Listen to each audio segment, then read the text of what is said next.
So it's about 9 a.m. on Monday, February 28th, 2022. As you can see, that's the VIP club of the Premier Palace Hotel. I'm walking down to Krishnatik, and I'm going to the supermarket to get some food. They've announced that it's okay to go to supermarkets and pharmacies. The problem that we're having is that because of the weapons that the Zelensky regime handed out willy-nilly in the last few days, a lot of criminals have these military-grade weapons, quite frankly. And so there's been robberies, there's been looting, there's been rapes, there's been all kinds of havoc because of these criminals. And it's known for a fact that these a lot of the shooting that went on last night in Kiev had nothing to do with the Russians. The Russians were 10 kilometers or more away from these shootings, so it was clearly probably gang-related, gangs settling scores and shooting one another. That's something that the Western media is not talking about, of how the Zelensky regime, by handing out weapons, has basically given weapons to all the criminal elements in the city.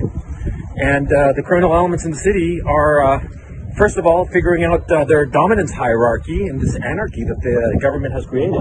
And soon enough, once that's settled, they'll start targeting the civilians.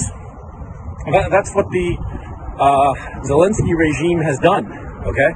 So let's not pretend otherwise. These people have they are creating chaos in Ukraine in the name of, the people fighting against the Russians. It's absurd, it's irresponsible, and it will only hurt the Ukrainian people. And I've come to the conclusion that the Zelensky regime is evil. And I live in Ukraine. I have Ukrainian family members. I think that the Ukrainian people are a brave, gentle, and wonderful people.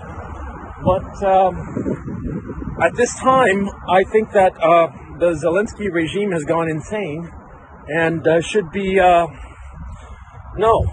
Anyway, for those people, there have been some people who've claimed that I'm lying about being in Ukraine. As you can see, this is Krishnatik Avenue. I'm standing right in the middle of it. This is probably a first in history. I'm standing right in the middle of Krishnatik Avenue, and you can see in the distance everything. And so anyway, I'm sorry if I sound a little frazzled, but I'm actually worried about getting shot, man.